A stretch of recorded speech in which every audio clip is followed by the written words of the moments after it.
I think the secret to success, it doesn't matter if you come from a little village or from a big town. There's one thing that you have to do, and that is you have to first of all work your ass off. And number two, you have to have a very clear vision of where you want to go. You have to be brave. You have to be tough. You have to discipline to follow through. And it is very important that you don't listen to the naysayers. Because in every step of the way, when you make decisions like, I want to be a bodybuilding champion of the world, people say, this is impossible, this is an American sport, it's never going to happen. When I wanted to be in the movies, they said, you have an accent, it's never going to happen. No one ever became a leading man when you have an accent. Everything is always impossible until someone does it. Trust yourself, break some rules, don't be afraid to fail, ignore the naysayers, and stay hungry. Let me tell you, I've made a fortune in several careers, and I've been very successful in several careers by ignoring the naysayers and believing in myself. Imagine you're 15 years old and you're in Austria and you say to the people, I want to be the bodybuilding champion of the world. Of course they come to you and say, but wait a minute, that's not an Austrian sport. Bodybuilding, that's an American sport. But you know something, I had it very clear in my vision and I knew exactly what I wanted to do. I wanted to be a bodybuilding champion. And I started training 1 hour a day, 2 hours a day, 3 hours a day. By the time I was in military service, at the age of 18, I trained 4 or 5 hours a day. And I became the youngest Mr. Universe ever. The youngest world championship at the age of 20. So much for it can't be done. And right after that, because like I said, you have to be hungry, I went after my next goal, which was to come to America. I came over here with empty pockets, but full of dreams, full of desire. I knew that this was where I could continue my bodybuilding career and start acting also, go into the acting profession. So I immigrated here and I kept training and training hours every day, 5 hours, 6 hours a day, and won 1 world championship after the other. By the time I was finished with bodybuilding, I won 13 world championship titles, more than anyone. And then again, I was hungry to move on, because you can't do bodybuilding for the rest of your life. I wanted to move on, and I knew there was acting that I wanted to get into. But again, I faced the same obstacles where people said it can't be done. When I talked to agents, they said to me, you cannot become just an actor and walk in the movies. I say, I just don't want to become an actor. I want to be a leading man. They say, well, forget about that, and they laughed. I mean, with your accent, no one has become a leading man with your accent. And with your body, look at all those bumps sticking out.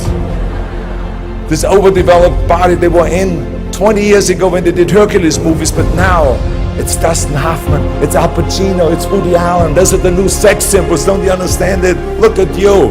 Forget it, it will never happen.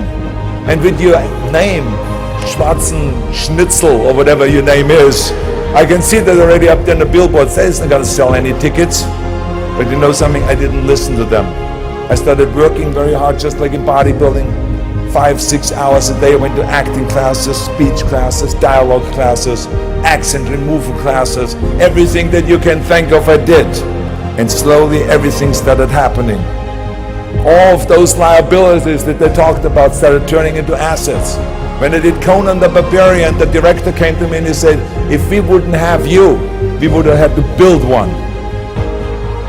And on Terminator, the director said, I couldn't imagine to have anyone play Terminator that wouldn't have an accent and that wouldn't have your body.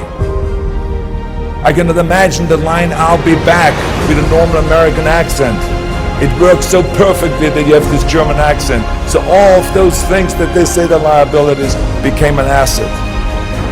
As the moment went on, it grew and grew, and I went from one movie to the next, started making more and more money, and then I ended up being the highest paid actor with $30 million on Terminator 3. That just shows you again so much for it can't be done. This is why I try to tell you, anything and everything can be done if you can visualize it and if you believe in yourself.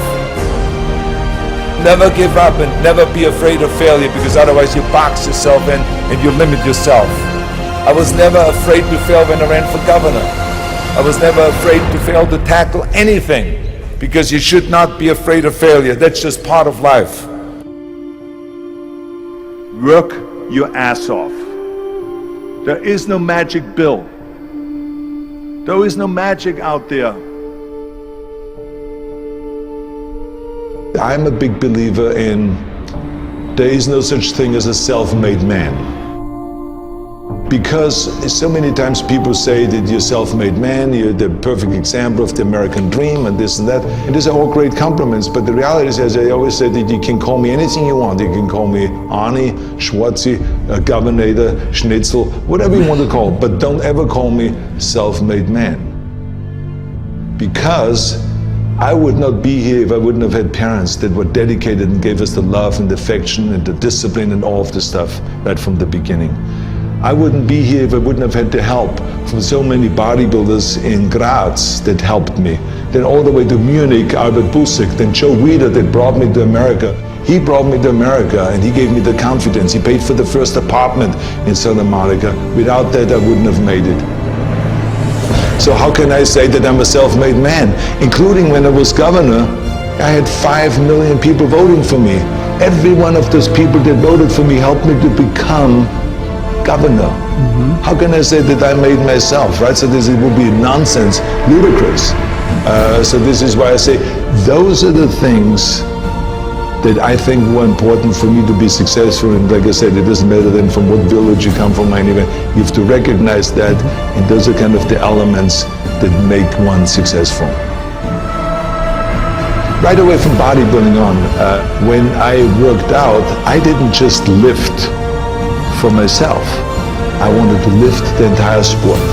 I always was interested to work towards something that is bigger than me, something that is going to be around much longer than me. I'm going to be gone one day, but bodybuilding should not be gone.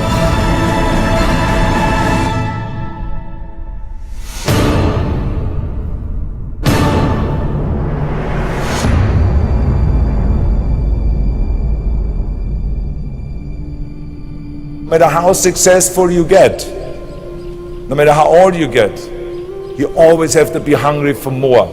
You always have to be hungry for learning new things, because you never learn enough. I, for instance, learned, when I grew up, I always thought that greatness was directly tied to fame and fortune. I thought that the big career and the money and the achievement would equal success. But I was dead wrong. But I learned that later on. I learned that totally by coincidence. When the University of Wisconsin did a research program on what effect weight training would have for Special Olympians, for intellectually challenged people, they called me. They said, Arnold, you're the expert in this subject. We want you to come up to the university and to help us with our program, to help us with our Special Olympians. And I flew up to the University of Wisconsin and I helped. And there were these kids. The first exercise we decided to do was bench press, and they were all standing in line. The first kid laid down on a bench. I put a 40-pound barbell over his chest and he did a simple exercise of bench press. He did 10 reps. Then he got up, and then the next one laid down. I put the barbell over his chest, and then that kid started breathing really heavy, and all of a sudden he started screaming really loud. And he jumped up, I put the bar back, and he started shaking. I realized that he was scared of the weight. So I calmed him down. I said, that's okay. Just watch your friends do the bench press, and maybe you want to try it again. And the friends came through, and they did all their bench press, and everyone did great performance. And then all of a sudden he stood in line on the end and tried again. He laid down. This time I gave him the empty bar, just the 20 pounds. And he did 10 reps. And then I said, you want to have more plates on it?